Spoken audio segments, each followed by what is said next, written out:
Hello everyone, I am the MoeChicken. Welcome to my stream. If you got here right when I started, you already know what we're playing. Final Fantasy 2. Yeah. I have nothing else to say. Let's start.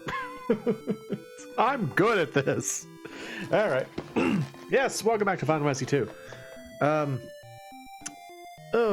Let's see. So what were we doing in this game? So in the last episode, we spent a lot of time in the basement, Castle Finn, looking for the white mask, which we eventually acquired. It kind of took forever because I kind of dragged my feet a little bit.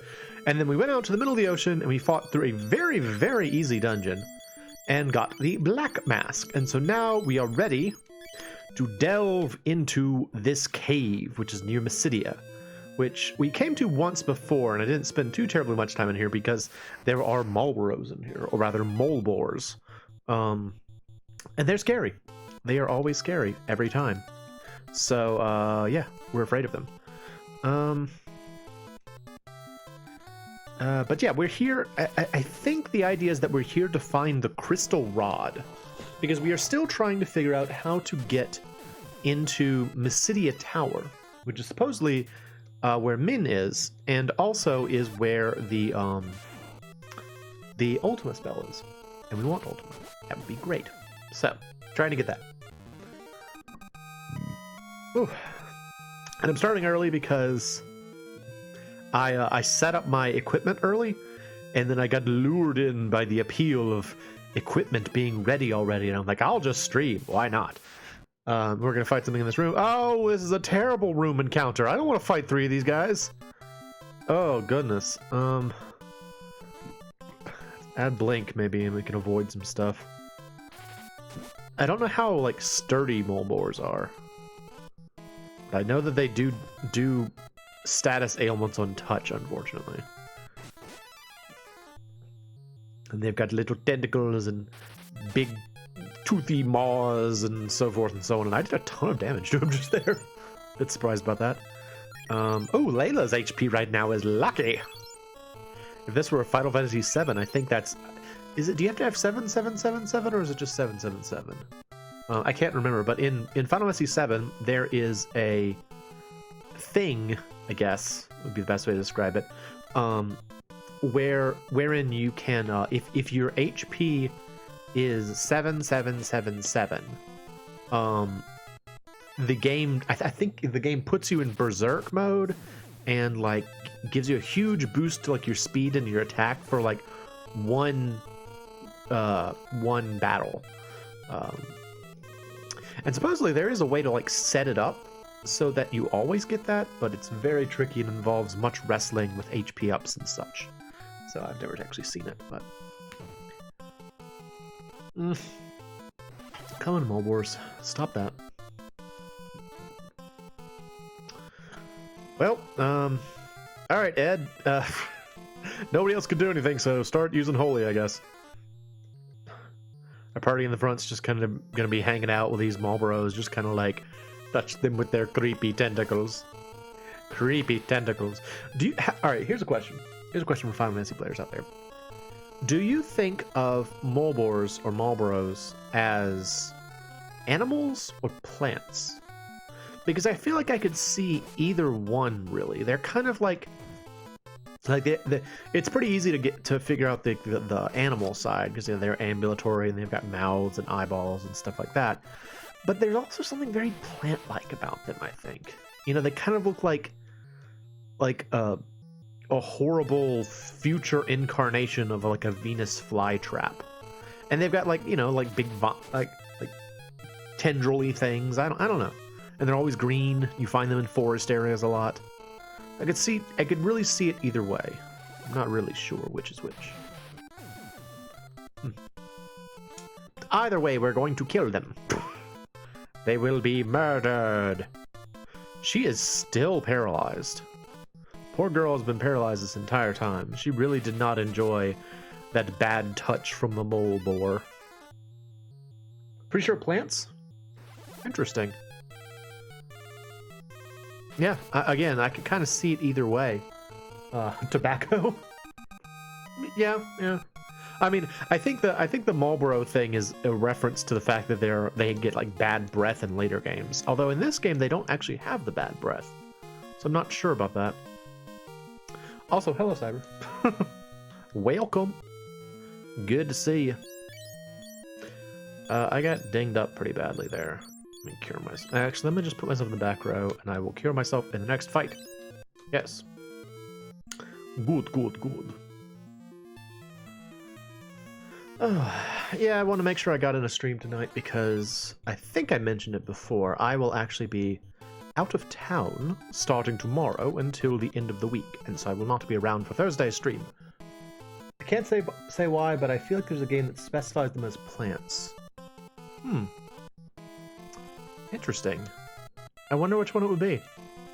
I mean, like, I also kind of feel like I wouldn't have posed the question in the first place if I didn't think they had some sort of plant-like qualities. I don't know.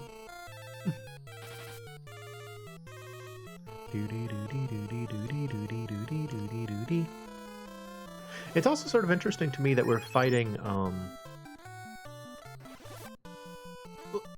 what? Oh. I was gonna say it's interesting to me that we're fighting these monsters in the in this cave rather than the one in the middle of the ocean. But actually the monsters in the middle of the ocean had more of a it feels like they would fit better here because the area outside of this cave is filled with slimes, and the ocean cave was filled with slimes. It just sort of feels like there's like a mismatch of locations. Some kind of weakness they had. Oh, like there was like a plant elemental attack, I guess. I mean, they are weak to fire, I think, which is usually a plant monster thing. I don't know. That's interesting though. It's cool to hear someone go hard on the plant angle, because I sort of expected I would have expected the initial response to be like, no, of course they're animals. So it's interesting to hear that. But that's cool. So Cyber, are you a Final Fantasy aficionado? Do you play these games a lot? I don't think I knew that about you. If you do. I am not going. Well, I'm not going on a vacation, but I'm going on a work trip, which is sort of like a vacation because it'll only be like the second one I've ever gone on. So it sounds. Oh, well, here's some slimes. Okay, never mind.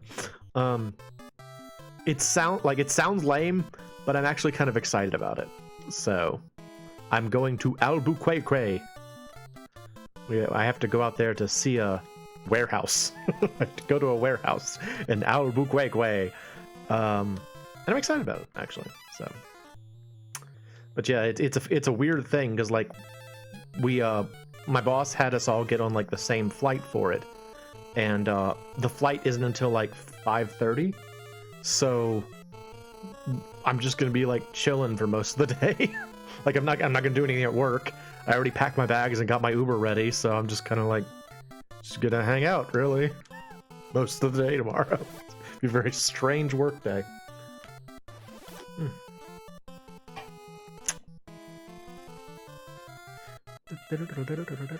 But I have never been out to that section of the Southwest. I'm kind of excited about it. I heard that it's higher up than I thought it was too. Like my limited understanding of the the American West, I just assume, oh, it's all desert and flat and nothing else. Played FF3 America for the 10th time last night. That game is so... You're talking about the Super Nintendo one, I assume. Love that game. Oh my gosh, it's a wonderful game. I actually considered playing that on stream before. Like some time ago, I did a Final Fantasy V randomizer, and at the time, I was debating whether or not I wanted to play FF5 or FF6 3 because I like both of them. Oh, critical hit, critical defense up. Oh, that's awesome. You see, that's the reason why you level up barriers, because you don't know what it's going to give you. Now she's got increased defense against both ice and critical hits. Ah, so cool. I love barrier. it's such a it's not a very useful skill, but I love it.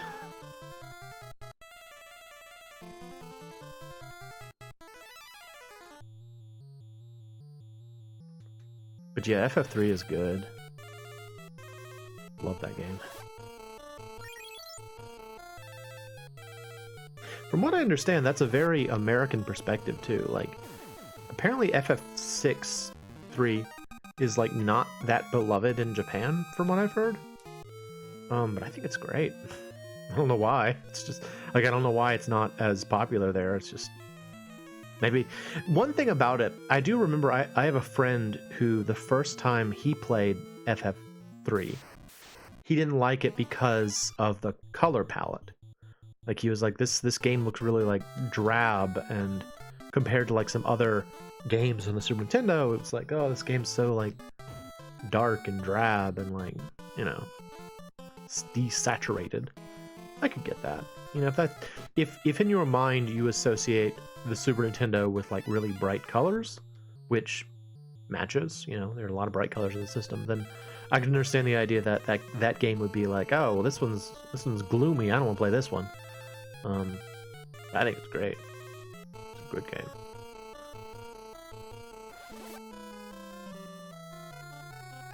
It's kind of like a Secret of Evermore versus Secret of Mana in that regard. Like, Secret of Evermore is much more realistic in its coloration.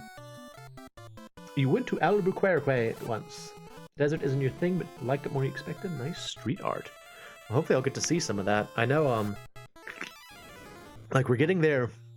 I think we arrive in Albuquerque at like 10:30, and then the next day we're gonna be at the warehouse all day, and then wait, why are they still alive? Is it not fire? Am I using the wrong element on them? I haven't even been paying attention. They are weak to that spell, right? Or are these bolt guys? Have I just been using the wrong element? Shows how much attention I've been paying.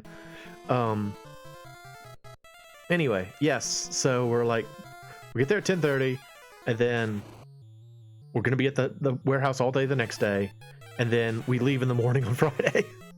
So it's really very much like a whirlwind tour. I don't think I'm gonna get to do anything except work, but even just being in a new place sounds cool. So we also are going to stop at we've got a layover at the Denver airport, which is, I think that's the airport with the demon horse. I think that demon horse is at the Denver airport. So hoping I get to see the demon horse. If you don't know what I'm talking about, there is a statue of a horse. Yes, the horse is there. Okay, yeah, demon horse. There's a scary statue at the airport. And I've only seen pictures of it, but it's like a scary sculpture of a horse. I want to see the demon horse.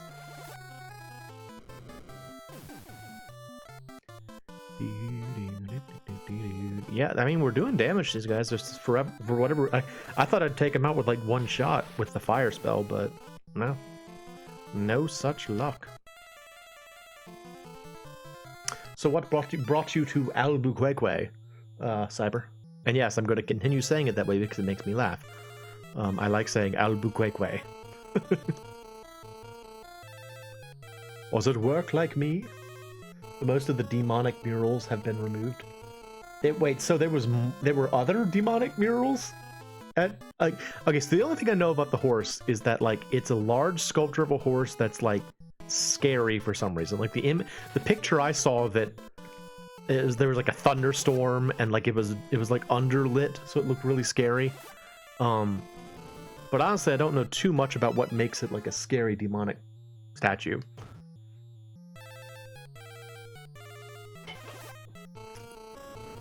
I honestly don't know too much about it except that it's a scary horse. So we are still fighting these slimes. I'm very disappointed about that. I feel like this should be over with by now.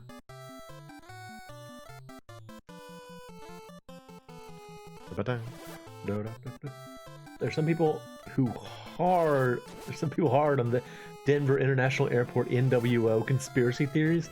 It's like a New World Order thing. That's amazing. Oh, I'm gonna have to look up conspiracy theories about this stupid horse now. Oh, I got black armor. Nice. Is that good for something? Let's see. Who is the worst defense right now? 43. 55. Wow, her defense is 55. 64. Okay. 41. Oh, but I gave her the ruby. Alright, I'll wear it. Whatever. I'll wear the black armor. Check me out, I'm a bad guy now. Ugh. Such a bad guy. Oh, such a bad guy.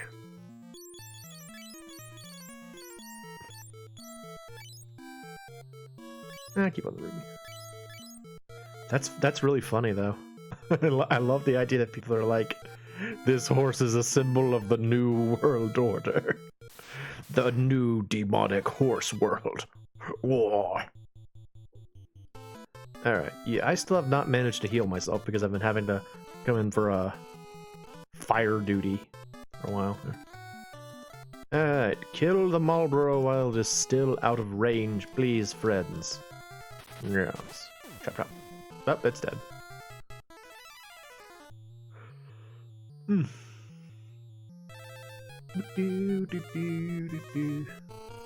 There's this one dude who has many YouTube videos about Satan imagery and how the tarmac is phallic shaped. It's a hoot. Wow. That reminds me of that I watched one of those conspiracy theory videos about what was it? Back to the Future 2 and like the Twin Towers. And it's one of those things where it's like, this isn't, they don't believe this, right? Like, it's so ridiculous that it's hard to believe that someone actually would believe in this, but maybe they do. You know, it's really funny though. It's funny. I think what's so funny about it is the level of conviction, like the way that this video presented its material as though it was like an undeniable fact. Like, yes, we've figured it out. We've learned the truth about this one scene from a movie. Clearly, there's no other possibility. You know? What's that phrase? Correlation is not causation, I think is the phrase. Where it's like, let's see, hang on. No, I should stay in the back row. This looks like it's a secret, doesn't it? Looks like I should be able to walk down there, but I can't.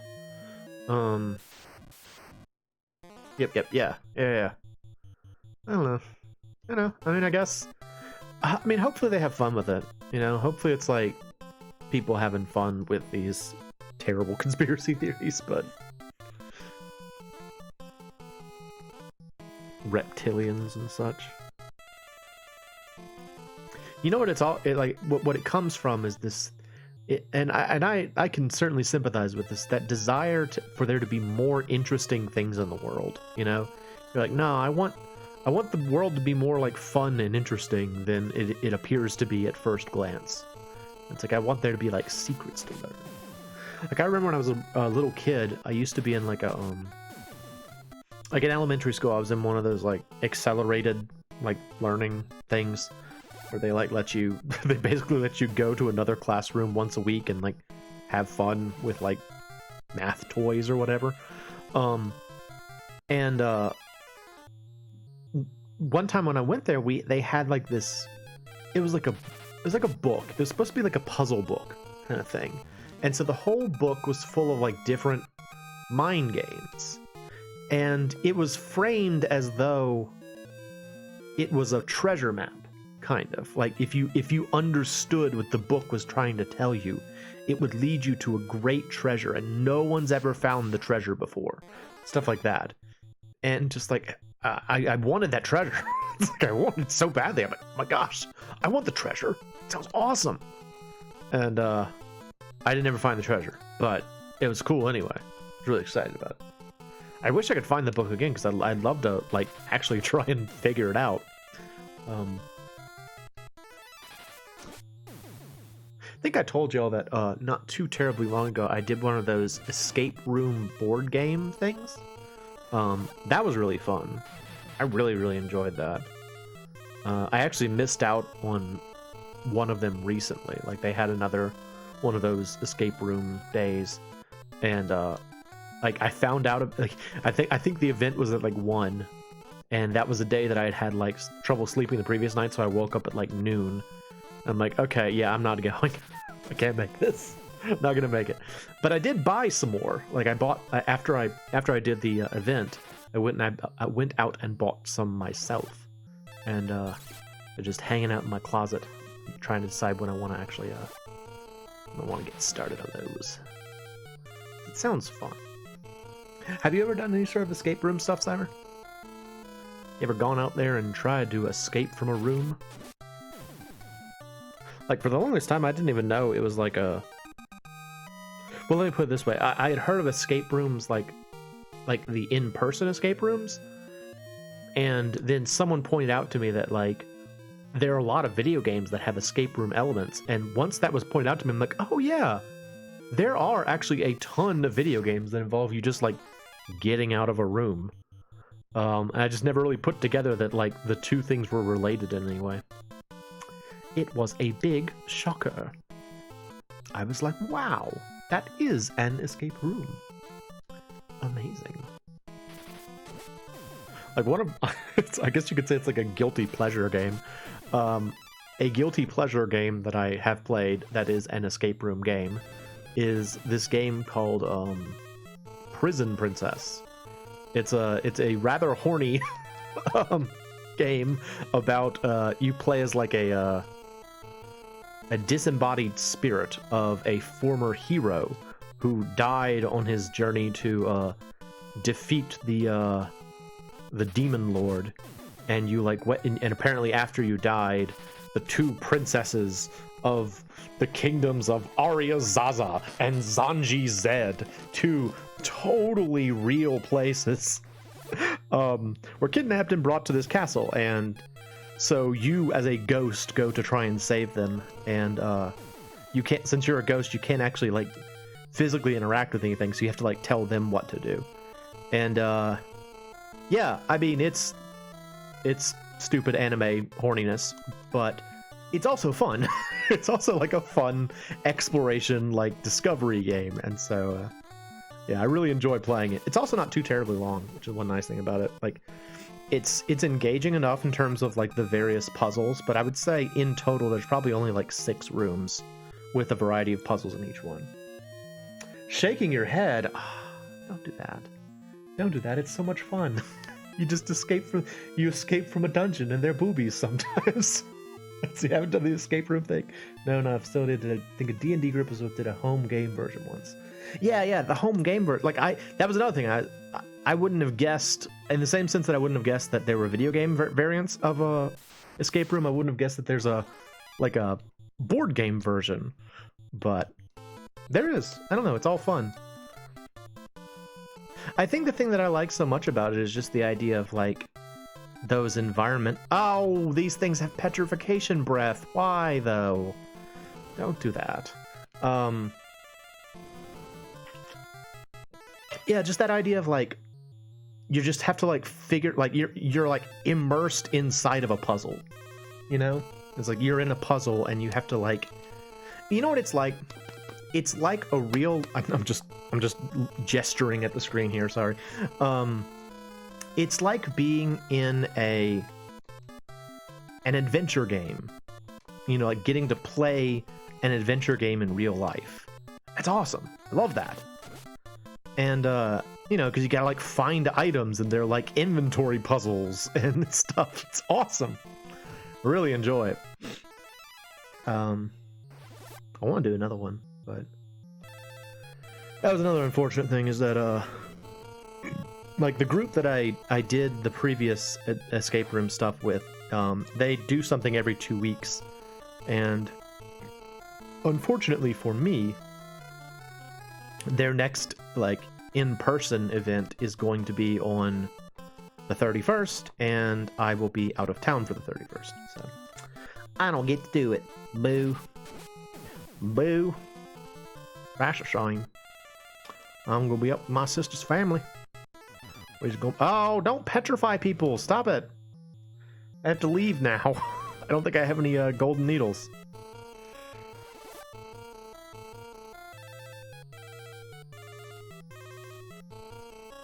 Wish I could bump Mo forward so I could help out with the fight.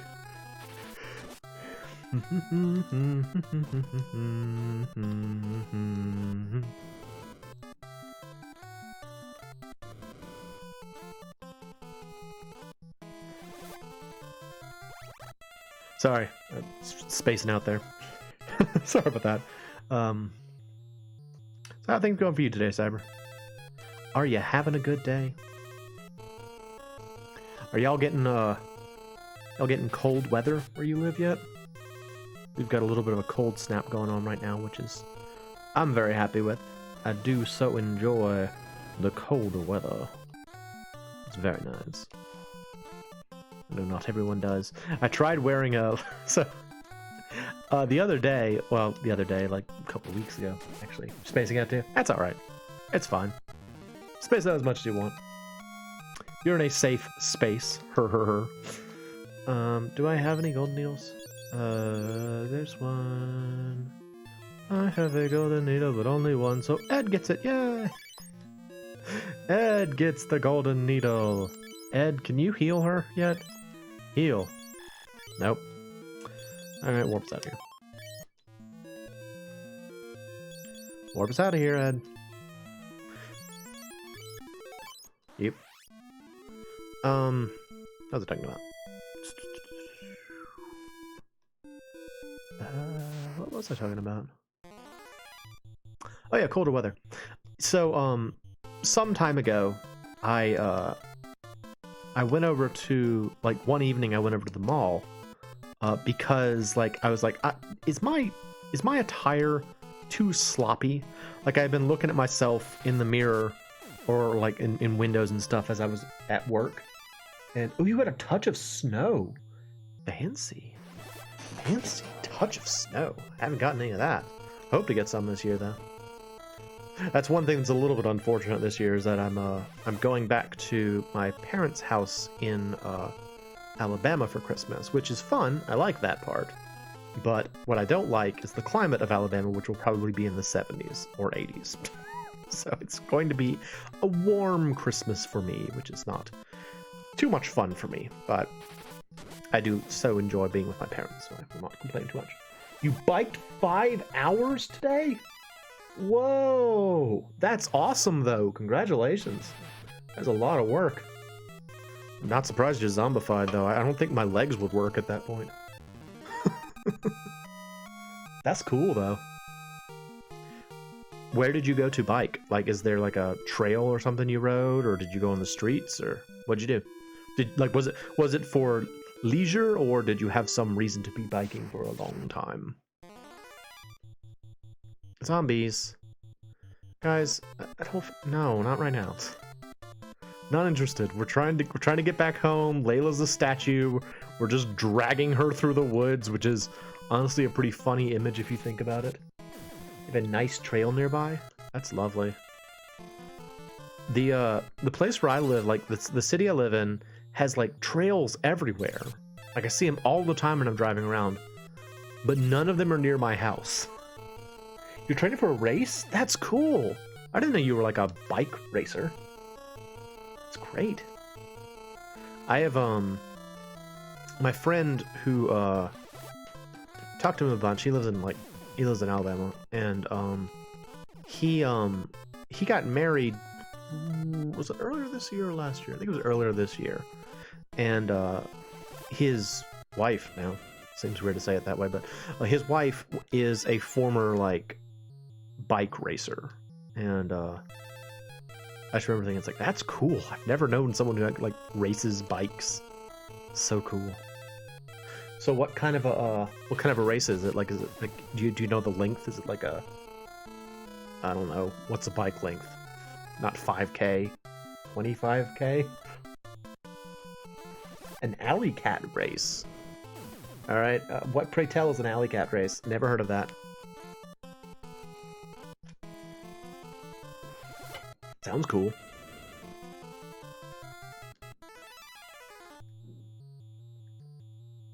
Alley cat race. Alley cat blues.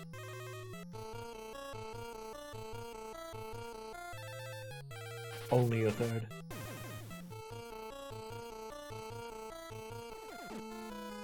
You know, like, I understood what you said, and now that I read it, it actually doesn't. Yeah, it doesn't make much. Not really a racer. This in only third. This in only third. Alley cat races are messenger culture hipster bike races. Okay. Still probably need more explanation. Like, how is it different from a regular race? What do you do differently? Do you like race through alleys? Is it like an urban bike? Illegal street racing. Oh, cyber. Oh no. Illegal street racing. Scandal. It's cool though.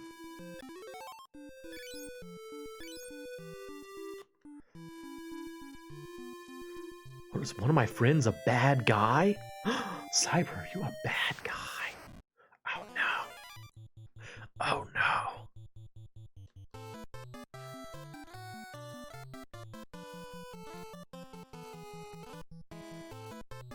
You know, that immediately makes me think of Bully, actually.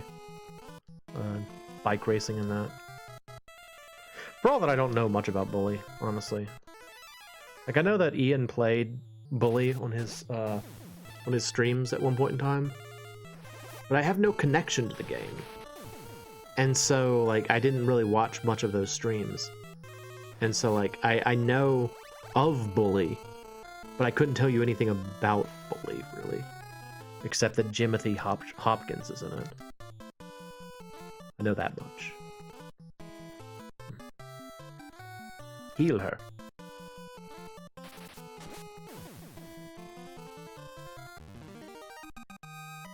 That's nice, though. That's a much more productive thing to do with your day than what I did. Which is work. Honestly.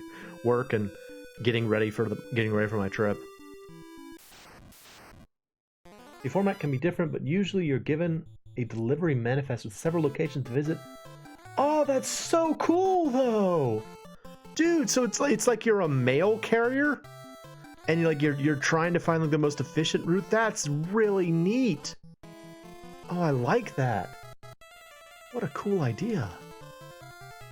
That sounds like fun. It also sounds like something where there couldn't be that many participants, though. Is it like 20 people or something?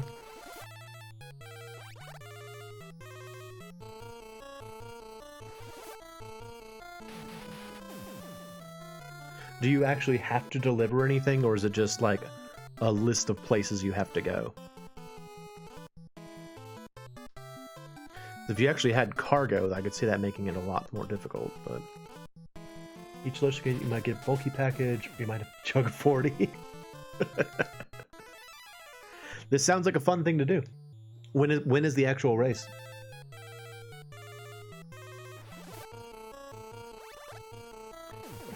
idea. Never heard of it. There's so many things I don't know about. Apparently there's so many ways that people have fun that I don't know about because I just stay at home all the time. 2 weeks. Gotcha. Cool. Does sound good. I really like the format idea. Alright, we're back. Hey, we're dragging this Layla statue around, and I need to stab it with a golden needle. I need to poke this statue of a woman with a needle. Help!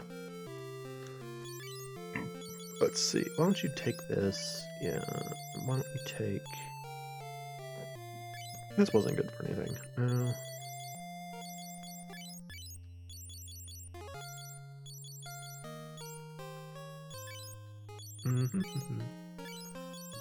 Couple of those. Yep. Actually, come to think of it, was that on stream or not? I can't remember. I found out something interesting about the usable spell items. They're multi-use in this game. So, like, that Death God item that I just sold was an item that you could use to... What do I have in my inventory here? I should probably get rid of these X potions. I'm never using them for anything. Go drop those. Those yeah, so like the Death God item I have there, it will cast fear when you use it in battle, and it seems like it just kind of sticks around, which is awesome. Like that makes them a lot more useful than they would be in other Final Fantasy games. So I might actually, I think right now Layla has an item called the Earth Drum, which casts an earthquake spell, which I don't actually think you can ever learn in the game. So that's pretty cool.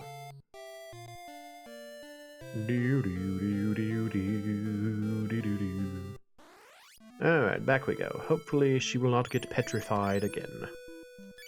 Hopefully she will not get petrified once more.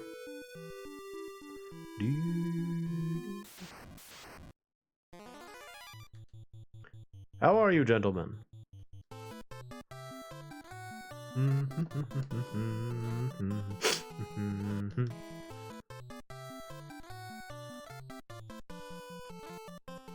So, recently, I have been playing Front Mission 2, and apparently that the official like numbering system they use for the Front Mission games is weird. They don't call them like Front Mission 1, 2, 3, 4. Apparently you're supposed to call them Front Mission 1st, Front Mission 2nd, Front Mission 3rd, Front Mission 4th, which is bizarre to me, but apparently that's correct. I mean, look how much damage this is doing. That's on a multi-hit attack. It's doing that much damage. Earth Drum seems like a really useful item. Anyway, I've been playing Front Mission 2nd recently, and I think I mentioned this before about like how I jumped through all these hoops just to get the stupid game to work, all for the sake of not learning Japanese. I'm being kind of like sort of like making a jab at myself with that, but it's so funny because like in order for me to play it, I've got a region-free PAL PlayStation 1 that I got from Bulgaria, and that passes through a PAL to NTSC like upscaler, or a PAL to NTSC converter that then passes it into an upscaler that then passes it to HDMI so I can play it on my TV.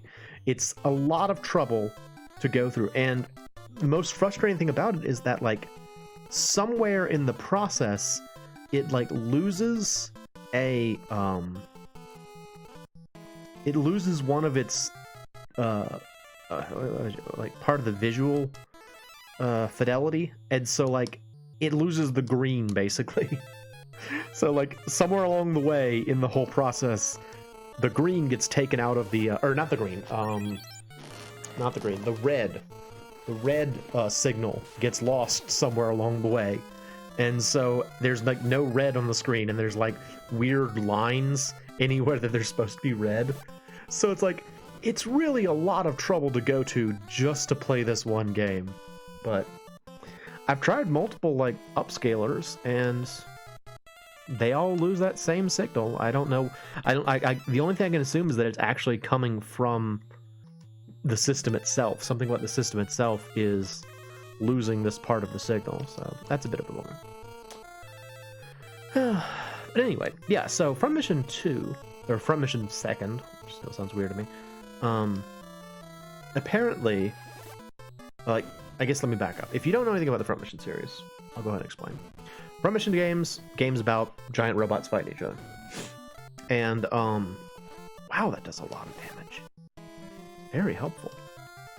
So it's like, the games are kind of set in the near future. Like, I think Front Mission 2nd takes place in, like, did it say it was on a PlayStation? Yes, I am playing the PlayStation one. Right. And apparently they're going to re-release it soon on modern consoles, which is, it's awesome and also kind of inconvenient because I just spent all this time and trouble trying to get, you know, a copy of the old one. But yeah, I think Front Mission 2nd takes place in like 2084 or something. I've tried different AV cables. I've tried different upscalers. I've tried not using the upscaler and just going straight through the PAL. I've tried going directly to the upscaler. It just seems like nothing works. I've even tried different ooh, her aura leveled up. Awesome. Different like PlayStation cords. I'm thinking like I want to bring it to my local game store to see if they can fix it. But I don't know if, like, it's such a niche thing to be like, I have this Bulgarian PS1 that's region free. Can you fix this? You know, it's like I have to run it through multiple systems and I have to use a blah blah blah. Yeah, like I read online that someone said it was an issue where the computer or the TV was misinterpreting the PAL signal, but it's going through a converter, so I don't know if that could really be happening. The short of it is I've tried all the technical know-how I know how to do, so again, might be able to find someone who can fix it, but yeah, anyway, so they're like mobile suit games. They're like kind of geopolitical stuff. It takes place in like on Earth, and like what's cool is I like how all of the nations of the world in the Front Mission universe have like banded together into like alliances. So like the Americas are they're part of the UCS, the United Continental States is the idea for the Americas, and then like there's the Oceania Community Union, which is, or the OCU, which is like the Philippines and Australia and Japan and like Southeast Asia, and then there's like the EC, which is basically the European Union. It's just kind of neat how they like came up with their own future government systems, and they're fun. Like they're kind of a fun blend of like geopolitics and like sci-fi. But I've been trying to make, like, design a 3D model that I could make of like the various robots from the game. And I was looking at a sprite sheet today, because surprisingly that's actually the highest resolution illustrations I could find of the various robots, because like most of them are like the ones I'm most familiar with are from Front Mission 2 and 3, which are, you know, blocky PlayStation graphics. But the SNES one, the sprites actually look clear enough that you can figure out what's going on. So, man, there's some cool designs though. I really love their robot designs. Just really neat stuff. I think part of the reason I like the robot designs so much from that game is that they don't remind me of like Gundams, nor do they remind me of like Mega Man stuff. They're like almost Western in their design, I think. According to Fandom Wiki, Marlboro are plant-like monsters. Thinking of Spore Attack from Tactics. Oh. Yeah, they do use spores. Okay. Well, thank you. Thank you for looking it up. Makes sense. Also explains why I had it in my head that they were plants. Apparently there's a good reason for that.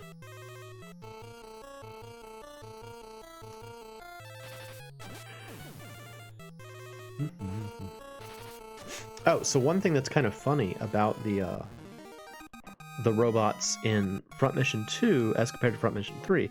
The Front Mission 3 was the first one I played.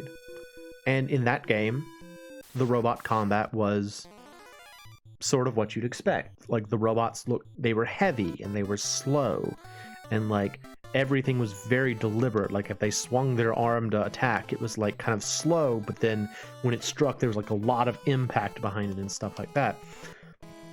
In Front Mission 2, they were like really highly mobile, to the point where they almost look like they're like ice skating around the arena.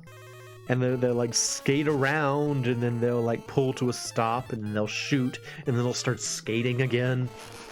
And it's just like, did you really envision the robots moving like this? Like, they look like they have no weight to them. They're just like skating around. It's very strange.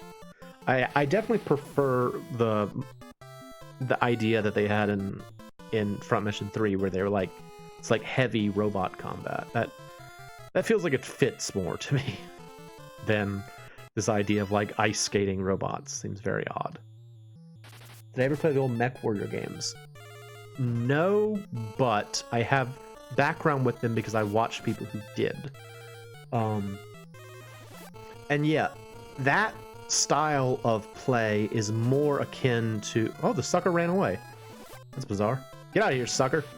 That style of play is more akin to Front Mission 3, where it's like heavy, very deliberate movements. I just fit that... In my mind, that fits better with like robot combat. I expect them to be kind of heavy. That's like the same problem I had with the Michael Bay Transformers movies. Kind of bugged me because it's like, you know, they were like... I once heard those movies described as watching someone crumple up aluminum cans for 2 hours and throw them at each other. You know, that's sort of how it felt. It was just like a big flashy ball of like metal and blah. I don't know. Wasn't a fan. Wasn't that much of a fan. Not that I had that much connection to Transformers in the first place. Like, in my mind, Transformers are a toy. I never really watched the show, so... I know one thing from, I think it was from MechWarrior, that sticks out of my mind. There was this, I remember playing MechWarrior with a friend of mine. I think it was MechWarrior. And apparently the faction that he belonged to was led by an individual referred to as the Keshik. The Keshik, the Keshik. Because if you did well,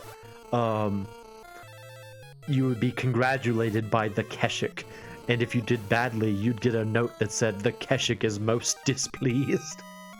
And so, like, a friend of mine and I, like we would joke about, like, anytime anything happened badly in like a video game, be like, oh, Keshik's gonna be mad about that. The Keshik is displeased. That's one thing I remember. And then there was another. Oh, look, it's me. Hang on. There's a doppelganger over there. Doppelganger. I think doppelganger in translates in German to something like double goer, like one who goes twice, I guess. Which is an interesting idea. It's an interesting interpretation of what a doppelganger would be. Doppelganger. But yeah, I think it was a MechWarrior game.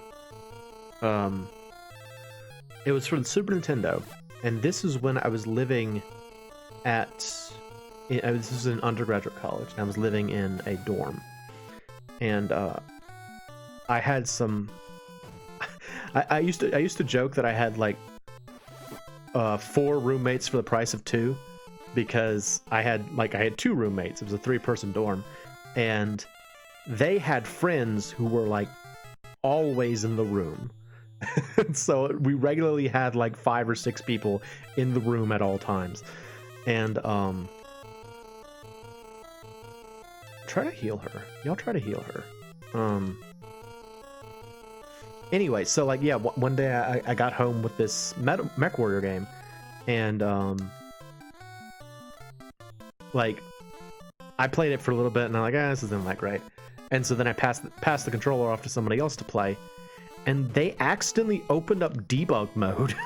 Like while playing the game, no game genie or anything involved. They just somehow they opened up the debug mode. And I remember thinking, like when I saw it, I'm like, what did you do? Because all of a sudden the screen was filled with like numbers and text, and it was just somehow they got it into debug just playing it normally, which is pretty awesome. So hello, Doppleganger. So you talk to this. Doppleganger isn't moving. Now is your chance. So if you came here before and you talked to him, he would just like scare you away. He's not moving. I put the black mask on him. The black mask is placed on the Doppelganger. Go away. Alright, now we go. Yay! Now we can go to the rest of the dungeon. Hooray!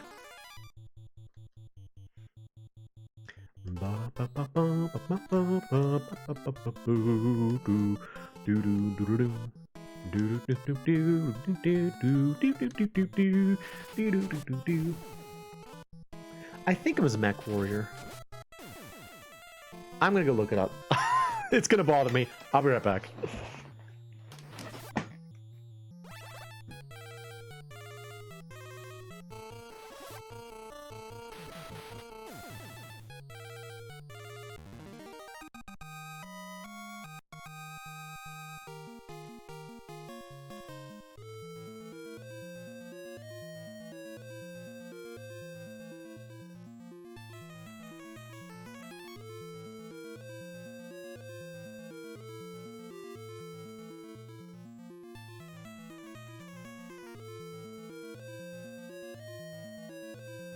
Yep.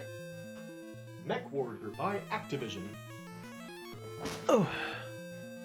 I bet that ported about as well as Draken.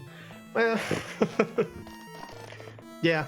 Well, okay. Let me make this clear. So the one on the Super Nintendo was not the first-person one like you would see on the on later versions. It was a isometric game, and what was kind of cool about it is that like I think you could play it 2-player. Where one person controlled. Oh, look at this motley crew. What were the jellies weak to? Was it ice? I think ice for these guys. What was I saying? Yeah, one person could control like the upper section, and then the other person could control the navigation.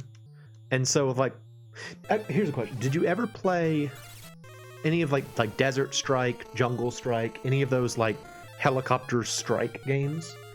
If you played one of those, you'll have a pretty decent idea of what the gameplay of Mech Warrior kind of looked like. It was like a top-down isometric thing where you could like walk around and shoot at stuff. It was cool. Draken, though. Draken is one of those games. No, but you get the picture. Okay, fair enough. Draken's one of those kind of games I sort of wish, like, I keep telling myself I should sit down and play Draken, and then I should sit down and play Dragon View, because I have both of them. But then other games get in the way. Then I play Genshin Impact for hours, and nothing happens in my life. That's how that works. You really can't do anything though, because like, I guess I could. No, just swing your sword, whatever.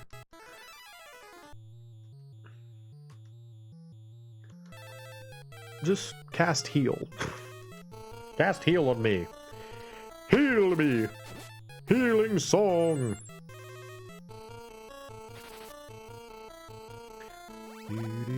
This thing was previously a boss, by the way. That Red Soul used to be a boss. I just find that to be a very strange thing about FF1 and 2, how they sort of make standard enemies into bosses and then just kind of like throw them at you later on en masse. It really does give you a pretty good feeling of like, yes, look how much stronger I am, you know? You're like, oh, I'm awesome now.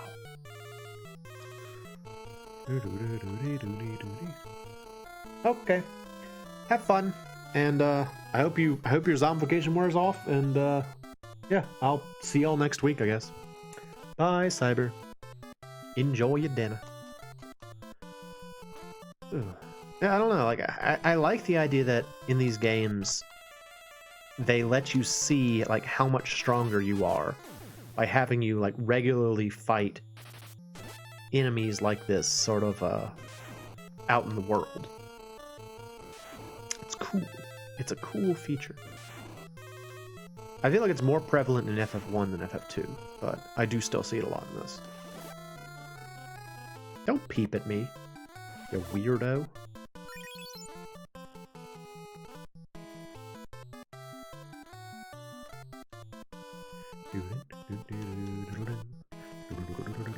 Peep at the girls.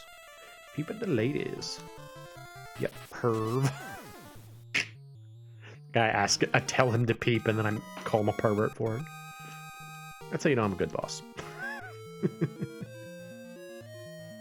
I want to say that there's like a secret walk through walls something around here, but I don't know where it is. I don't know if it is, but I just have that in my mind.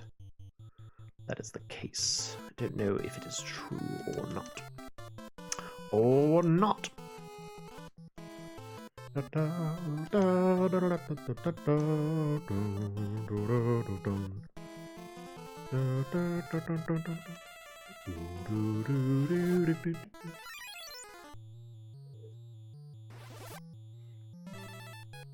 guess I shouldn't be too terribly surprised that, you know, a dungeon near the magic city requires like a lot of magic, but we are casting a lot of magic down here.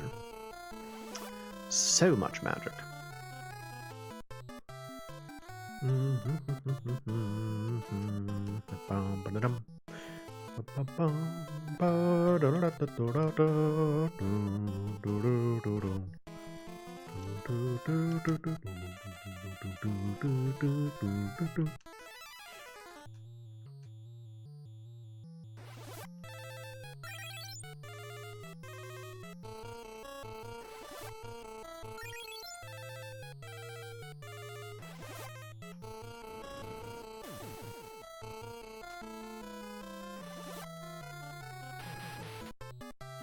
Behold the righteousness, Pudding! I scared him away with my righteousness! Hooray!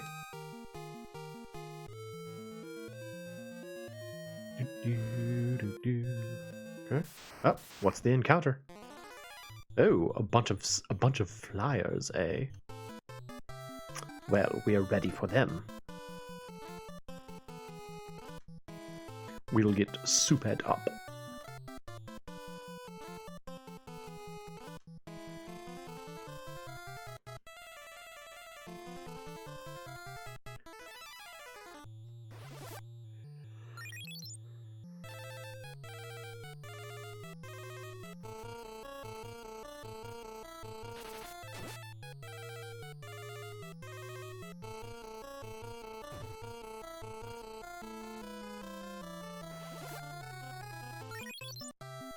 Ooh, I really am spacing hard tonight. I'm sorry about that.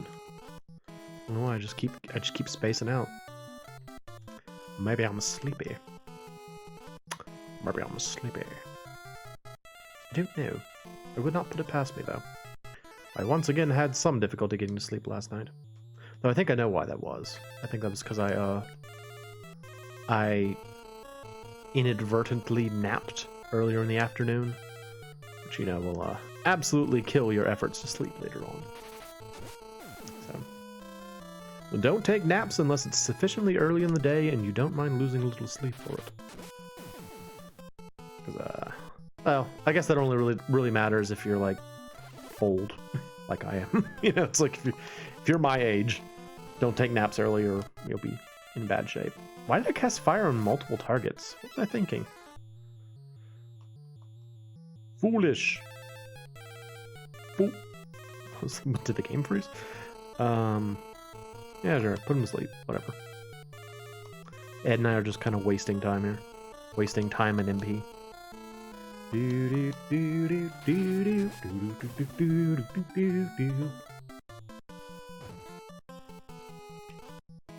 I gotta say though, that alley cat race thing sounds awesome. It sounds so much fun.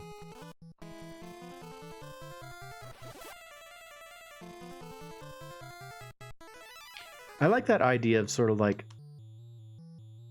I guess, non-conventional races. Like some time ago, I played a game on here, like on stream, where that was called like MRC, and I think it stood for Multi Racing Championships, an N64 game. And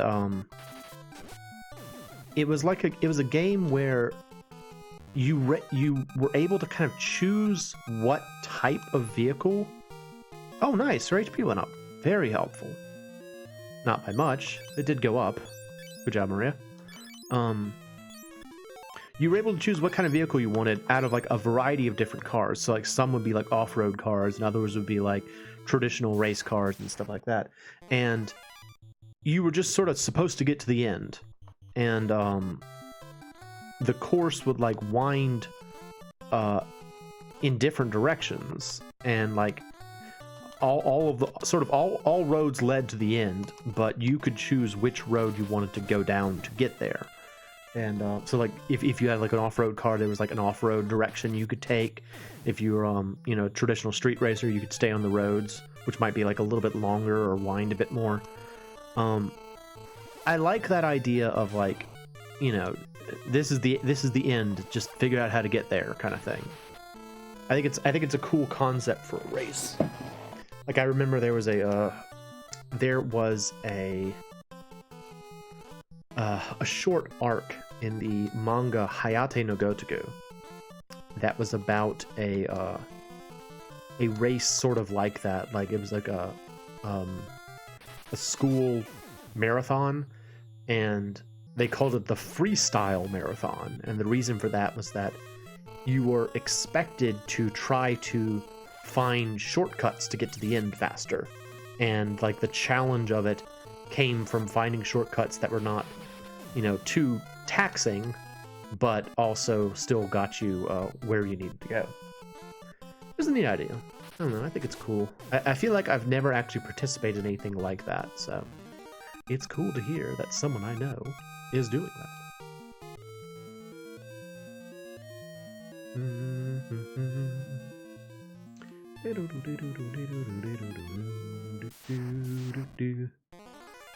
Oh no, more pudding.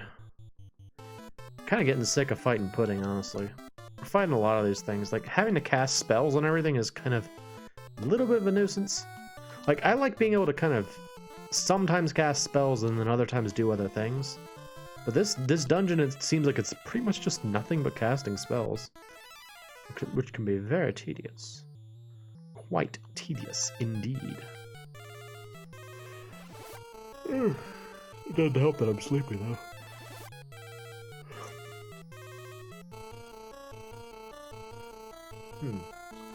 Going for an hour on this.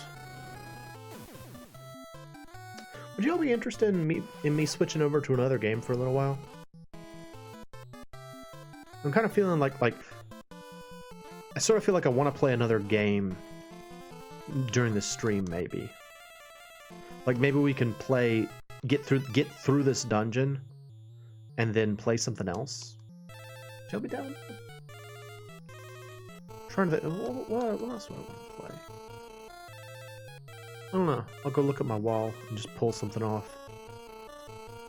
Just something random, but I think that might be fun, because I think part of the reason I'm getting sleepy is because, or part of the reason I'm yawning so much is because I was like already tired, and then I'm playing a turn-based game where I'm just casting magic over and over again, so it might behoove me to have something a bit more active to play.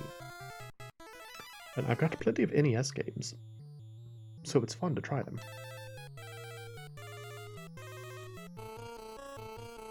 I feel as though the NES is the perfect, like, system for that mindset of I just, like, pick it up, play it randomly kind of thing. Because, like, the games aren't so involved that you have to go through a lot before you can actually get into the... Oh, she killed it with her sword. Oh, wow. Way to go, Layla. She just chopped a slime in half. Amazing. Yeah, like, they're not so involved that you have to go through, like, a bunch of cutscenes to get to the actual meat of the game. And they're also really, like, varied and, like, strange. So you can just kind of be like, let's play this. Oh, what is this strange game? Blah, blah, blah. And I think that's cool. I don't know. Like, I used to do this thing. I think I've talked about this before. I used to do this thing with a friend of mine. I had a Dreamcast Nintendo emulator disc. So it was like supposed to be like every Nintendo game was on this one Dreamcast disc. And they had a feature where you could, like, rapidly scroll through them, like through the alphabet. And so we would do this thing called, like, NES Roulette, where I would just, like, hold down the button and then he would say stop and we'd play whatever I landed on. And the disc also included Japanese ROMs, or, like, foreign ROMs, like not just Japanese, but, like, all regions. And so we played, like, all kinds of games in Japanese, and we had no idea what was going on a lot of the time, and it was great fun. And I've considered doing that on stream too, except that I don't have a reliable person to say stop, because I cannot. One of the sad realities about my stream experience is that I cannot ever guarantee that I will have an audience. So you can't really do something like that if it's just you. So that is a bit of an issue. Hey, Ruguru. It is a lot of fun. It's a lot of fun, and if I had friends in person, if all of my friends weren't remote, I would play it. But it's like it's a fun kind of, like, aimless chill out kind of thing where you just sort of like, well, let's just sit down and, like, play random games. And then after we played them, we would always rank them. So I had, like, a bunch of different, like, you could organize your games into subfolders. And so I just made, like, a bunch of folders, and they all had, like, stupid names, and we'd decide which folder everything needed to go in afterward. And it was fun. It was dumb fun, but I really enjoyed it. We had a folder called Anpanman, because at the time I didn't know what Anpanman was. Now I kind of know what Anpanman is. But it was so named because we needed a folder that represented games that just absolutely never worked. And all of the Anpanman games that we encountered never would work. So anything that didn't work just went in the Anpanman folder. Oh, it was good fun. It was good fun.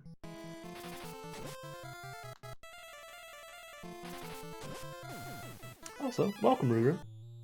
Are you having a good Tuesday? That's what day it is. It's Tuesday. Are you having a good Tuesday?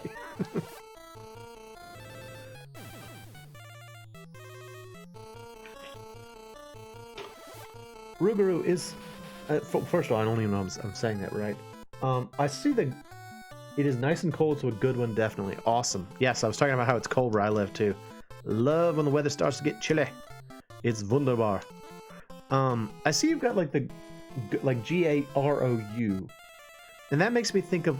I think it's called, like a Loup-garou? Loup-garou? Something like that. It's like a Cajun werewolf.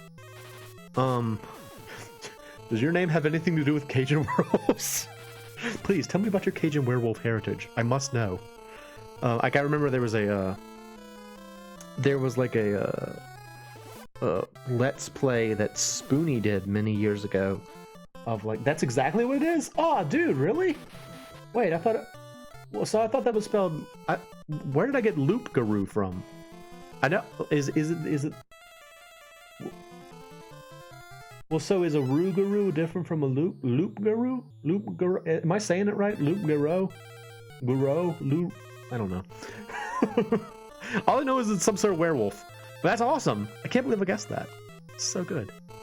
So good. Yeah, there was a playthrough that Spoony did a long time ago of like this. It was like a choose your own adventure cassette tape. Oh, okay. Loop-garou is what started out as French. Cages turned to Rougarou. Okay. That's really cool. Very nice. Oh, this is the place with the secret passageway. Okay, yeah, because that's how you get that treasure chest. Yeah, it was like a choose your own adventure cassette tape. So like you'd start off on like track 1 and it'd be like, if you want to go down the mysterious hallway, skip to track 14. If you want to continue down the whatever, you know, skip to track 7. And like you would try to like escape from the werewolves or whatever. And it was probably like the weirdest format for a Let's Play, because he just had like a camera watching him listening to a tape and like fast forwarding and stuff. A very strange sort of like deconstruction of what a Let's Play could be, but very entertaining.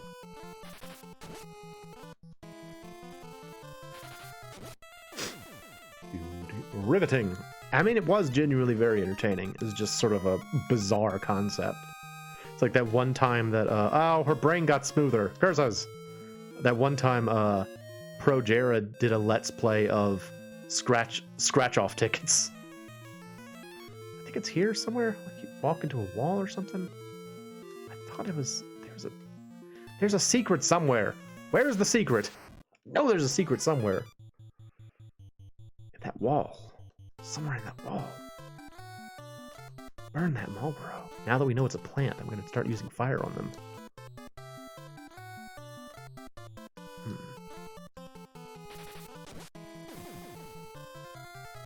I'm still so surprised that I got that werewolf thing right. I'm trying to remember when I first encountered that word, though. Was it The Real Adventures of Johnny Quest? Did you ever watch The Real Adventures of Johnny Quest? Does anyone remember that show? So, The Real Adventures of Johnny Quest was a cartoon on Cartoon Network, which was supposed to be like a reboot of The Adventures of Johnny Quest from like the 70s or something. And the big like draw of The Real Adventures of Johnny Quest was that they had this thing called Quest World, which was supposed to be like, it was their what do you call it, their virtual reality. And I swear I thought there was a secret somewhere around here, and I'm really frustrated that I can't find it. Is it down maybe? Yeah, anyway, so they'd like enter Quest World and like fight bad guys in virtual reality or whatever. And it was cool. It was cool in like a 90s way. But I know at least one episode of The Real Adventures of Johnny Quest had never watched it, but you saw enough to know what it is. He has a monkey, if I remember. No, Johnny Quest had a dog named Bandit. But I don't blame you, because I think a lot of people back then, a lot of cartoons back then had monkeys. So, very normal to assume he has a monkey. But I think he had a dog named Bandit. Have I ever heard of Code Lyoko? If Johnny and the Questers do that in VR, then it's like the same thing. I've heard the name Code Lyoko, but I don't know anything about the show. So it's also like a virtual reality fighting bad guys kind of thing? That's pretty cool. Like I remember one of the early arcs of Johnny Quest was that there was this like, I think he was like a quadriplegic guy who he was like brilliant or something. He was a very smart individual, but he was kind of like Stephen Hawking, where he kind of like something happened to his body and it kind of like rendered him immobile. and he got into like Quest World, and he's like, oh my gosh, I can, you know, do whatever I want in this world. And so unlike Stephen Hawking, he's like, I'm gonna commit crimes. And so he just started like committing all the crimes through virtual reality and stuff. And like, so like in virtual reality it was really dangerous and scary, but then like in real life he was like confined to a wheelchair kind of thing. It's a cool idea. But anyway, yeah, in one episode of Johnny Quest they had a reference to it was like a Yeti, and they called it Amok, A-M-O-K, and apparently that's where the word like Stephen Hawking, he was like, I'm gonna commit crimes. Well, yeah, I mean Stephen Hawkins didn't. Stephen Hawkins, Hawkins? Is it Hawkins or Yeah, Hawkins. He didn't commit crimes, but this guy did. Where is the secret? I know it's here somewhere. Where's the secret? I know there's a secret somewhere and I can't remember what it is. What was I talking about? Completely forgot what I was talking about. I'm just yammering, really. It's really all this is. It's just like, do you want to sit here and listen to me verbally barf at you for a while? Because I can do that. It's like, I'll do. Yeah, I got that. No problem. Oh, why does anyone watch my show? Thank you for being here. Appreciate it.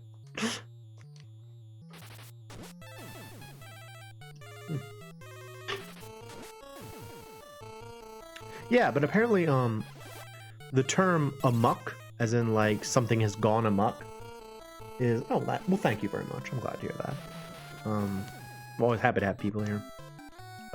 Yeah, apparently the term like something gone amok relates to the legend of this like Yeti or something. So I was like, oh, learning something from Johnny Quest. And I feel like maybe the Lugaroo thing also came from there. I don't know. Speaking of Stephen Hawking and crime, makes me think of the character Steven from the early Persona games, who was... I'm fairly certain he was supposed to be Stephen Hawking. He was never explicitly called Stephen Hawking, but he was a guy confined to a wheelchair who communicated with you through like a vocoder. Not a voc... Is it a vocoder? Little talk box thingy. He used one of those. And he like helped you summon demons through computers. So that's cool.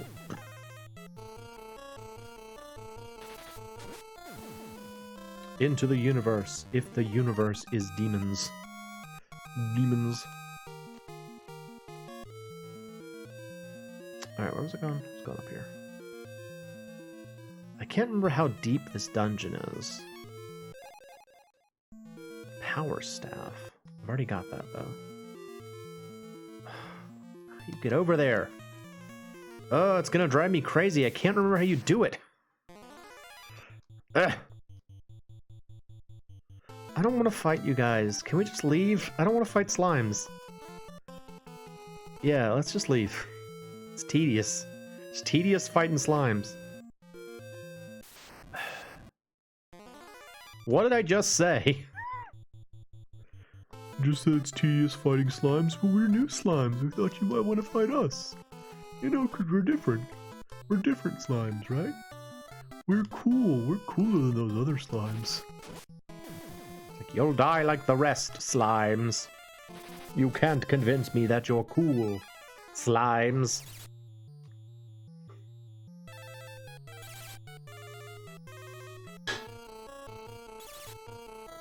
Ugh.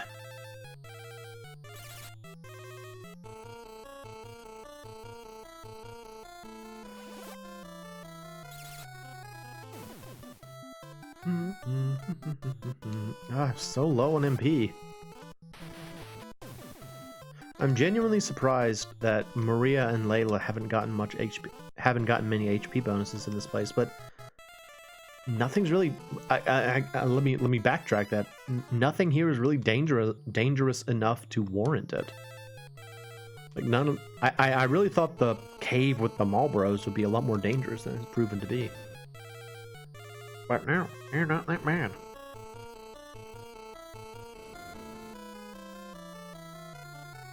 Go figure.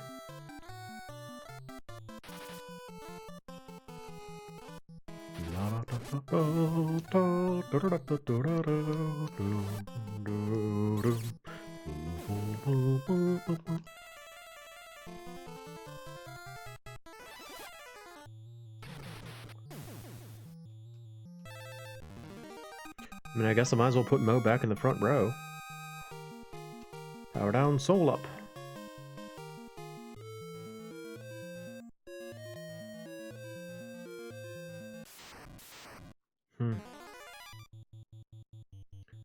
What did I just say about putting Moe in the front row? Just leave. No. How are we trapped? We ambushed them and then immediately became trapped? How does that work? I don't want to fight y'all. I'm gonna just leave. I just want to run away. No. No. Leave me alone.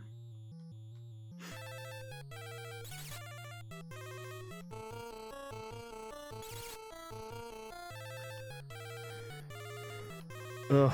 Y'all are gonna make me fight you, aren't you? With your little weak, piddly attacks. Ugh. Just a wasting my time.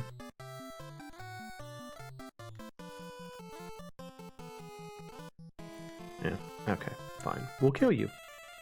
Does that make you happy? We'll murder you.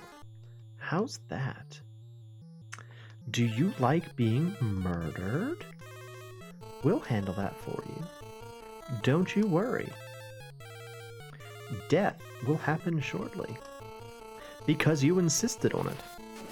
They're like, you ambushed us, okay? We didn't want this. But then you started the fight, and we're gonna finish it, say the slimes and ghosts. The slimes and ghosts are like, no. There's no running from a slime and or ghost fight. Are the devil moons made of flesh or fire? They scream, for they do not know. Yeah. Also, they look like they're biting their tongues. That might also be why they're screaming. They're like, ah, my tongue! Oh no!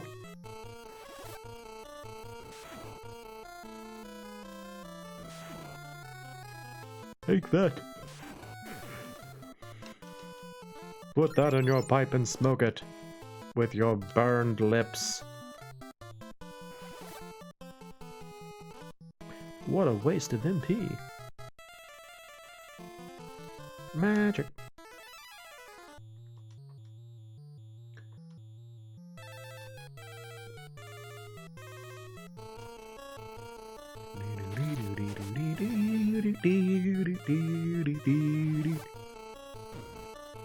Now that I know how like the reusable items work, I get why they give you so many of them. Because they actually are very useful. I had no idea. Alright, so let's just warp out of here. Warp. No. Who else? Doesn't someone else have warp? You have warp, right? Yeah, you have warp. Get us out of here.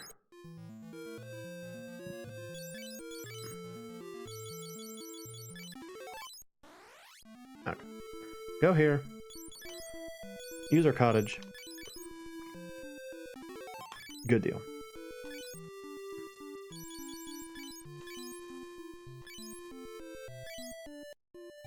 Alright, so tell you what. I want to play a different game. I'm going to put us on intermission for a sec, and I'm going to go get us a new game, and we'll play that. So, see you on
Okay, I'm back.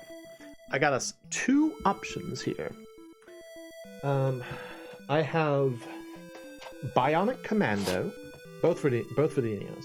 I have Bionic Commando and I have the original Gradius. I'm going to start with Bionic Commando, and then if that gets that craps out on me, I'll play Gradius. But I want to play Bionic Commando first because that is a very cool game. That is another great candidate for that whole, like, game you have to spend some time on. You know, you have to be like, I want to try this. I want to actually play this game. You have to, like, commit to it for a little bit. And there are a lot of those on the NES. Let's see. It's going to go temporarily off. Power system. Yeah. We'll save that for another day.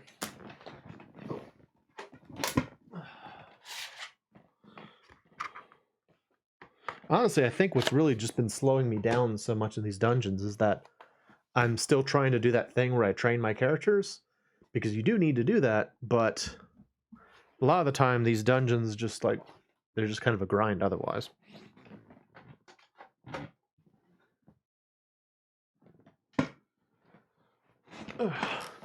So I could certainly speed things up if I abandoned my, you know, make every fight worth something mentality. But I mean, the reason we're getting through the game is because I've stuck to that mentality.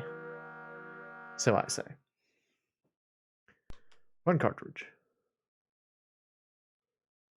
Did it work?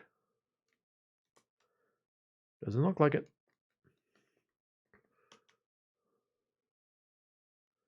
Come on, Bionic Commando. Alright, power system. Try again. Oh.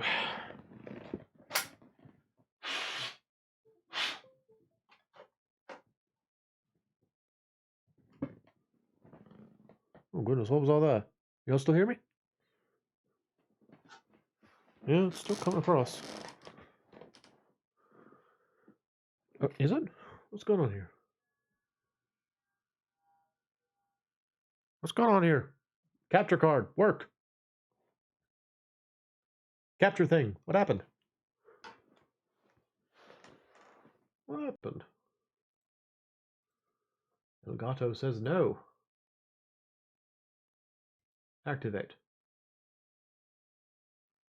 Oh, this is good streaming. Okay. Okay, there we go. What happened there? There we go. Wonderful. And now the game's working again. Awesome. So Bionic Commando, if you don't know, is Captain. It's from headquarters. The command is as follows. Enter into the enemy area. Rescue Super Joe while staying in touch with agents. There are many agents in Area 1 now. First, go see them. We rely on you. Ooh, fancy. Okay, we'll move. So, this is kind of like the environment, and you are an agent trying to invade, like, this. I think I want to say the official name of the enemy troops are the Bads, like BADDS, but you are the Bionic Commando because you can do this. Well, you can also shoot this guy. You can swing with your robotic claw arm thingy, and you can, like, zip around, and it's actually a lot of fun. It's a very enjoyable game, but it's very weird because despite the fact that it's a very, like, there's a lot of platforming in it, you can't jump. You can only zip around using your claw thingy. So you have to get very used to using the claw very early on. And this is a comms room. I will communicate. This is MA1. I've been waiting for you. Many of our agents have already infiltrated the sectors you will be traveling to. To contact them, you must find a communication room. Your success depends on staying in touch. You should be able to wiretap and intercept important information. Ignore all dangers and proceed to the open door. What? We'll contact you later. All right. Now I will wiretap. Time to tap that wire. Oh, he's red. He's a member of the Bads. Commander, beware of the elevator. Now we have you. Look like Arthur from Ghouls and Ghosts. Alright, so yeah. So you just kind of like explore, and there's like items to find, and you can like do that, and it's really cool. It's a fun game, so I'm gonna play it for a little while. So it's a little bit more active than what I was doing, so hopefully I will not fall asleep.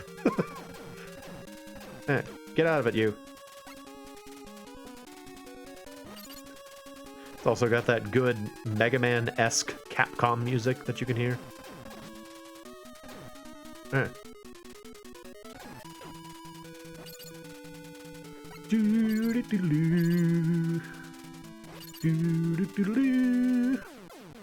Oh, I died. What? Instant death. Okay. I don't know why I instantly died, but alright. Oh, this guy's in the way. Get out of the way, guys. What were you shooting at? He's just like, I gotta make sure my gun's still working. Let me just make sure my gun's still working real quick. I'll just shoot in this direction. No real reason, just feel like it.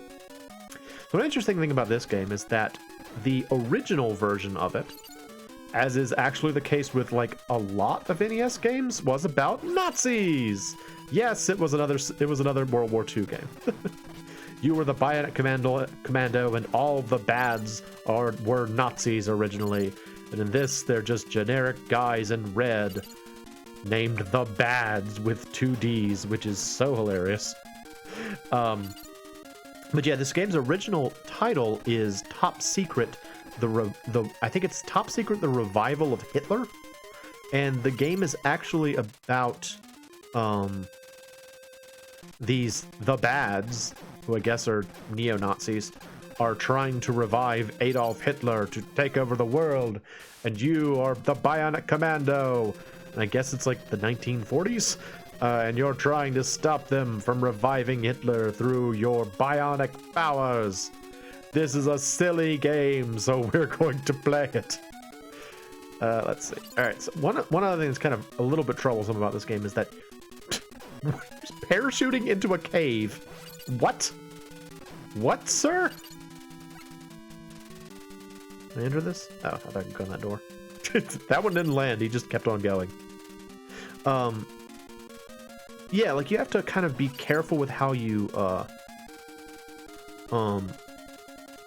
how you swing, because you're like, it's kind of like Castlevania in that you've got like a fixed jump arc once you've committed to it, and so you can very easily just drop yourself into a hole if you're not careful. All right, what do we got? Communicate, wiretapping. Okay. Area 4 is an arsenal. Maybe we can find good weapon we can use. Maybe we can find good weapon we can use. What about wiretapping? 2nd Battalion is heading towards Area 4.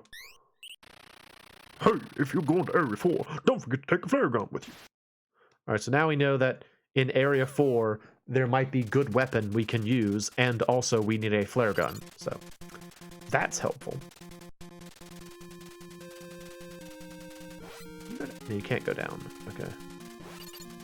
You gotta get really used to how the grappling hook thing works, because it's very strange. It's a very odd thing, the grappling hook in this game.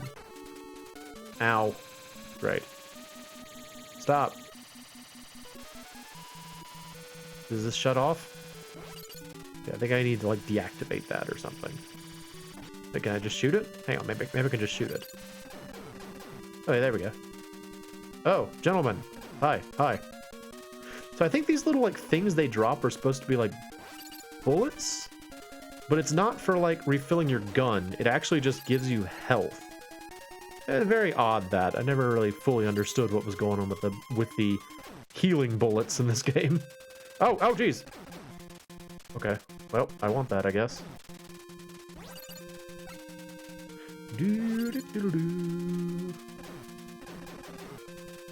Okay. You're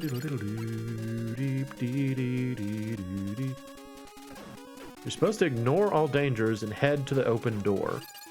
But where is the open door is the question. I've not found said open door yet.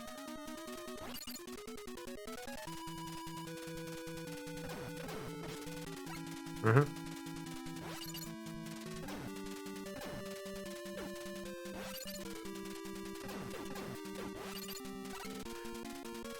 Anyway, yeah, this was a fun game. Like I've only ever beaten it once. It can be kind of like long just because of the strange way it's laid out. Like it's not an oddly constructed sort of game. These guys are really in the way here.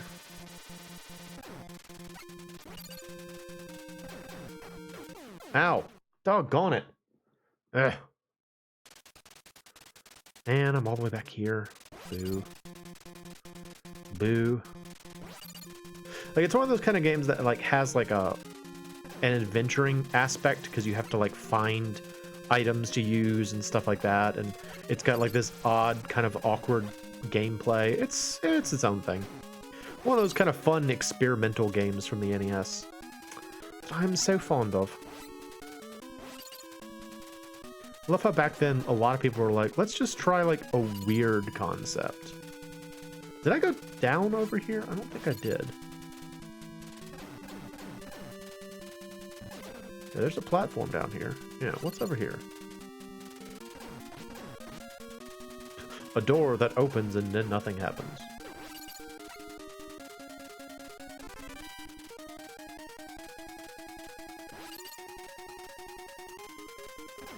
Okay.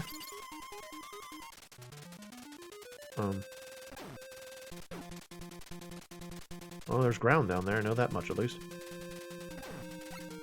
Oh, deadly spikes. There are also deadly spikes down there. Can I go into this? No.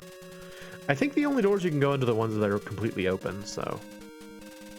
These closed doors are, you know, the bad's confusing tricks. How do you deal with...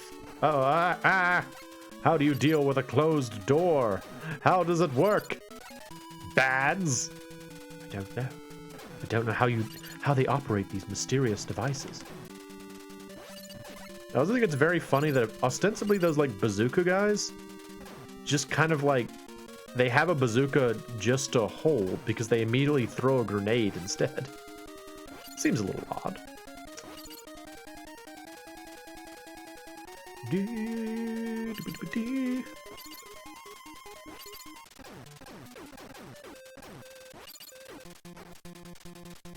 Doggone it. Well, I'm over here now. Ah! Oh, fudge. Really?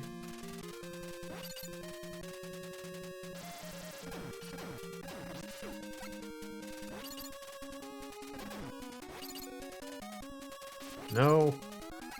Ugh. This is annoying. There we go. Yeah.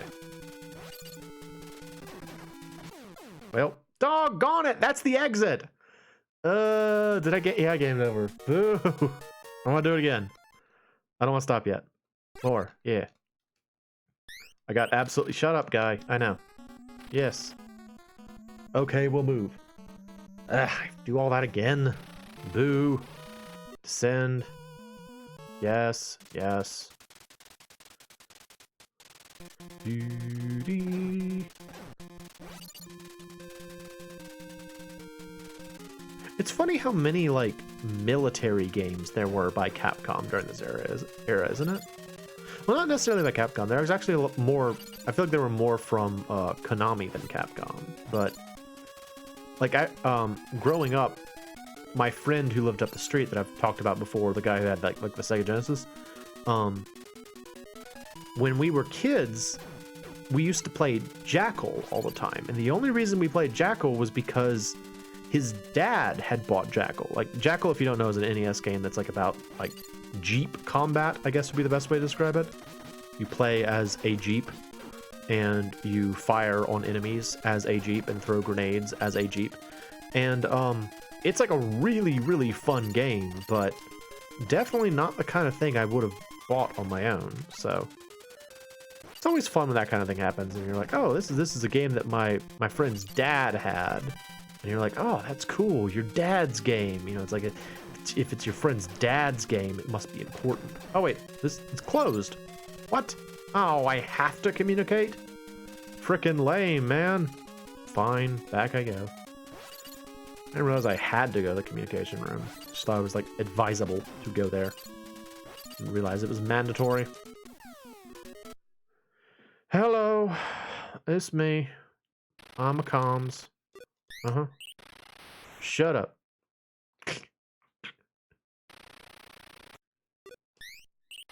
Shut up. Alright, cool. Now it should be open.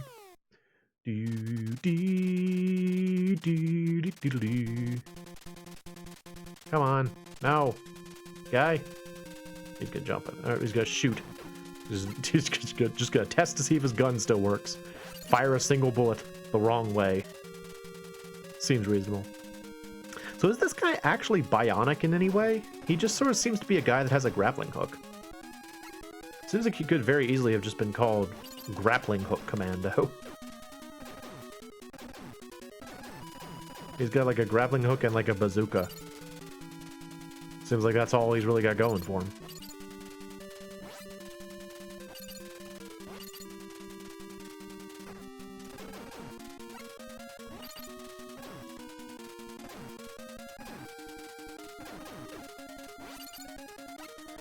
Cover-based gameplay. What is this? Call of Duty?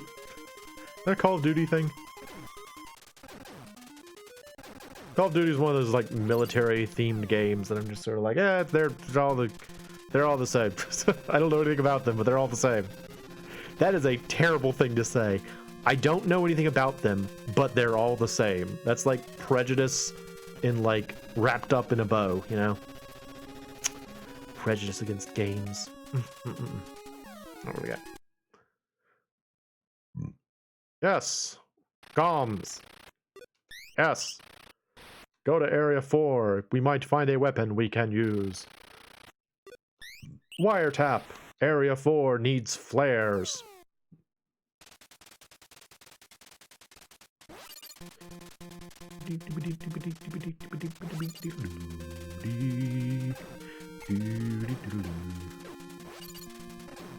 I like how that like electrical arc is, oh no, okay, good, is apparently a, you know, force field. Oh, this isn't gonna work. All right, get down here. I know you're gonna jump. No, you're not? Okay. We go down there. Kill. Okay, cool. See you later, guy. Just slowly descends from the sky.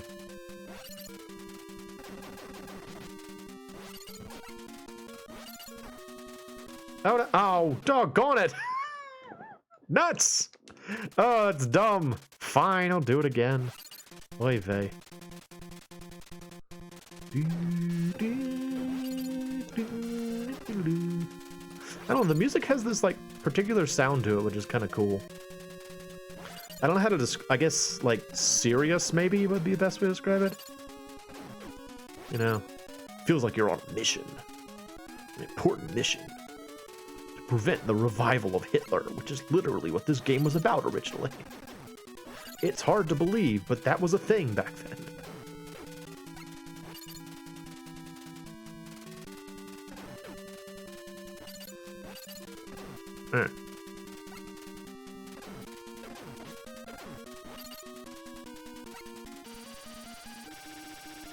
Oh, you get down from there. All these men. Curse you, men. Men. Whatever. Yay. I survived. Oh, hello. So you think you can destroy the main system? You have no chance. Is that so? Is that the main system? Is this sudden? Ah, I'm dead. Is this suddenly what do you call it? Air Fortress. Suddenly looks very much like Air Fortress.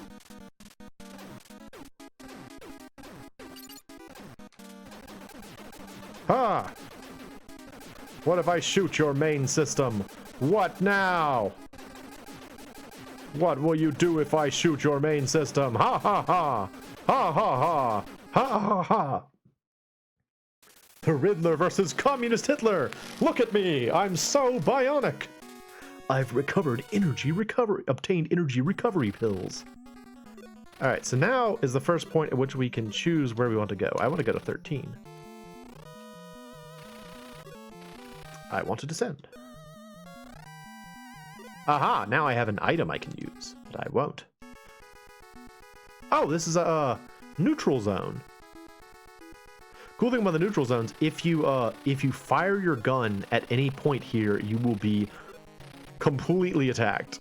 It's actually kind of a neat thing. So you can like talk to soldiers and stuff. What are you doing here? I'll take care of you. Okay, bye.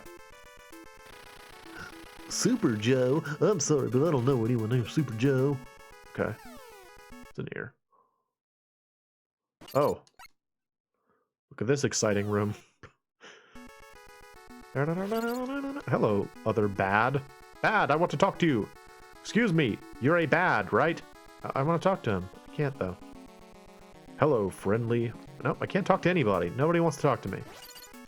But you. Okay. Welcome, my friend. We've prepared some flare bombs for you.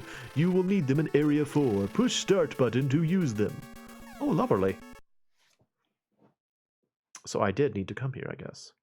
I think I have to swing to get over there, though, unfortunately. How do I get over there? Well, I mean, that did it. Not how I meant to do that, but I did make it over. Alright, cool. Transfer. Transfer to 1. Oh, we're gonna encounter a convoy. Yeah! I want to do the convoy thing. Transfer to 4. Convoy, come back! Come back! I want to take down the convoy! Oh man. Fine, I'll descend. Yep. Bring me the flare bombs. Yep. Good.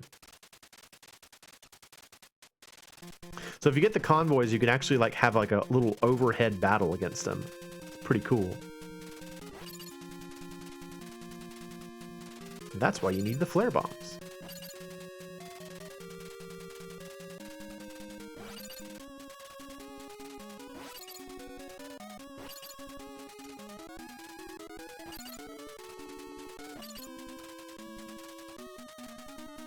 Whoa. Kill. It's a cool game. I really like this game. It's just kind of tricksy and weird, you know? It's like an odd kind of game, but it's a fun game. In we go. I actually considered doing a regular series on this, and I may yet do so, but...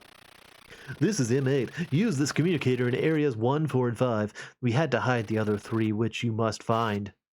Okay. Wired up.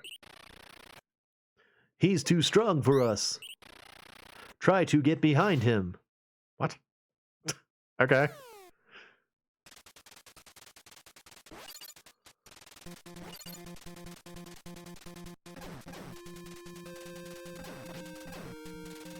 See you later.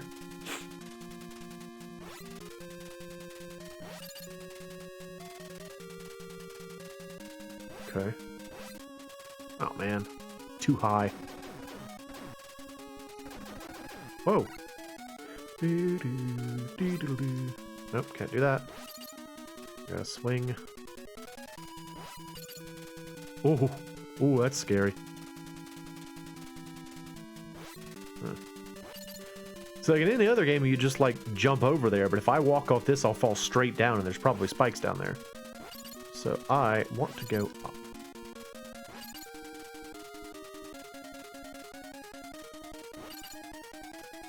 It's just like, it's a strange sort of game, you know? But it's cool. Again, I think it's really neat. I see some spikes.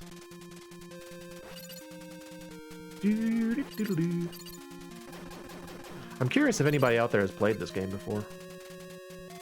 It's like I imagine it's not the most well-known game because of its odd playstyle, but I think it's really cool. Uh-oh. Well.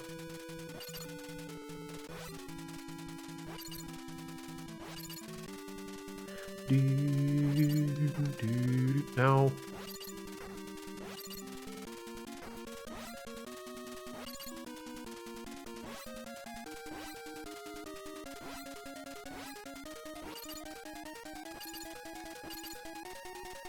Sorry.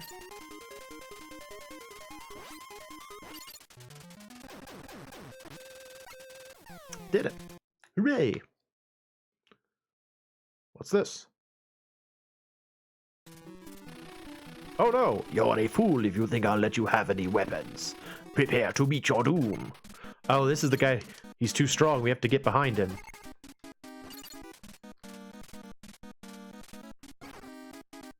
No? No? Oh, fudge.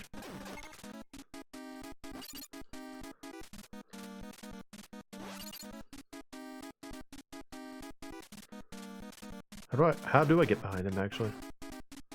He does that. Well, that worked. Now I shoot your thing.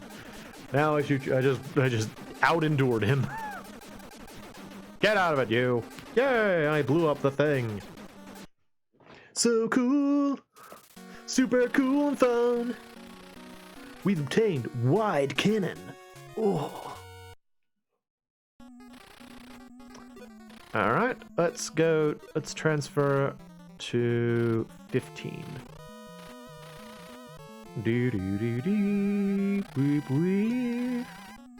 Descend. Yeah, there we go. Cool. Oh, it's another neutral zone. Gotcha. Hello. Oh no. Out of the way, here comes the leader of the Imperial Force. Make way for Mr. Kilt. In the dog of the Federation, I'll teach them not to mess around with us. If they don't want to shorten their lives, they'd better be quiet.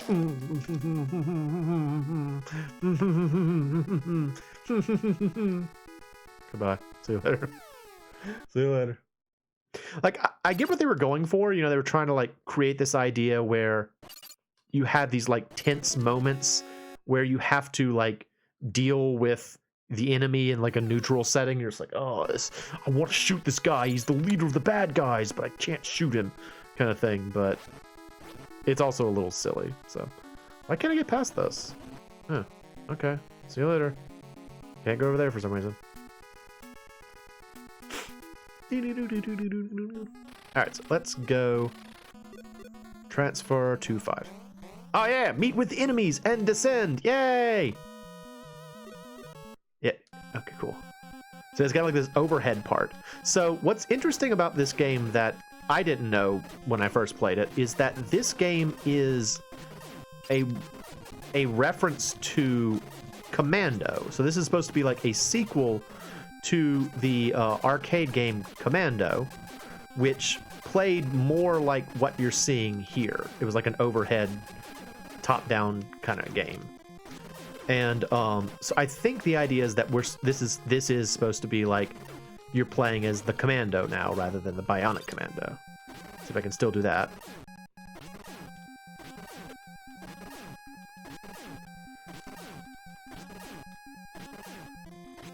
Aha! I have encountered your truck. I did it. Yay. Descend. Yeah. Cool.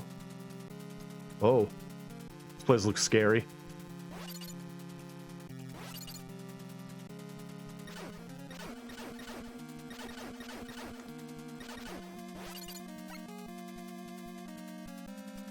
Ooh, it's got cool music.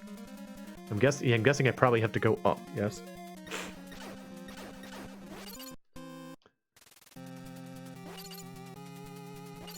This is actually probably the farthest I've played in this game in a while, which doesn't say much, I know, but I have not actually played very far into this game recently, so it's kind of cool. I'm like, oh yeah, I remember this part, except I don't.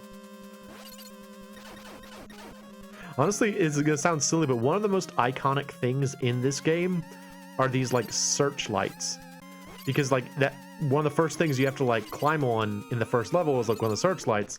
And so I remember like seeing that and I'm like, oh, can I swing on that? Yes, I can swing on that. It feels cool. You're like, yeah, check me out. There's something so cool in games when you get to use like a grappling hook, isn't it? It's just, there's something really fun about it. I don't know. It's fun to grappling hook on things. It makes you feel like smart when you see like the grappling hook points. You're like, oh, I got to use my grappling hook.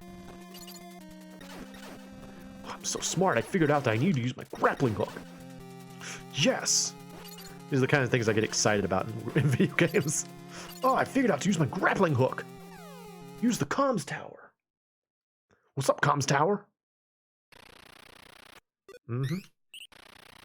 This is M5. We have located the underground passage, which is not in the map. I think we have found something. Okay. What about you? Ah, where am I? Who is awakening me? I don't know. That was weird. We're waking up. Oh, it's a helicopter man. We're awakening the demons. I guess. I don't really know what that was supposed to be. Alright, helicopter guys. I'm just gonna go. Oh.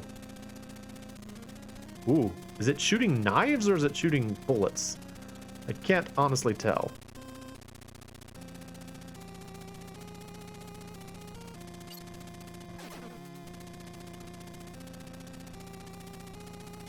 I appreciate that they only take one attack, though. That's very nice. No.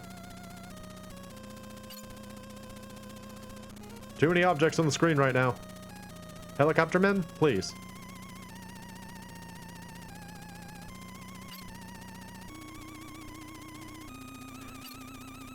Ooh. Did you see that? Did you see that slick oh, that's gonna kill me. That slick gameplay. So good. Hey. Go that way.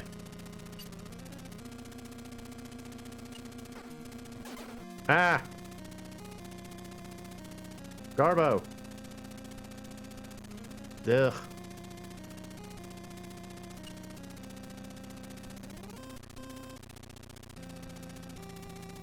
This part is a little bit annoying here.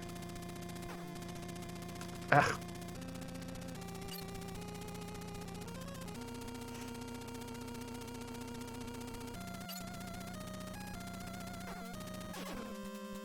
Well, I killed one. He'll respawn, but I did kill him briefly. Dead! Boo. Alright, try again.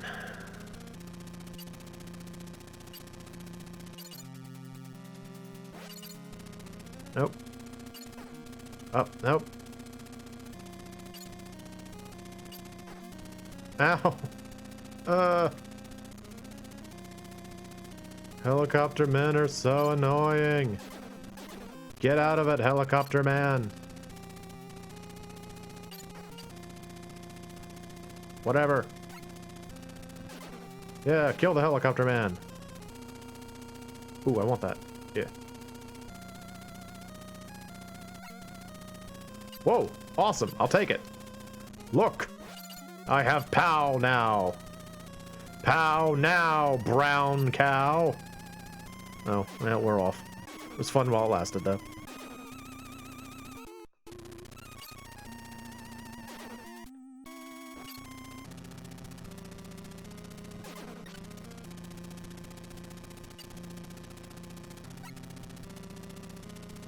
Comms room. Alright, what is in the comms room? Communicate. Are you from the Federation? I'm a spy for the Federation. I just saw that Joe was taken away. They headed towards Area 8. Okay. What about this? Number 5, is the rocket launcher alright? Yes, it's fine. Whoa, whoa, what? Whoa! Okay, didn't remember that that could happen. Boo.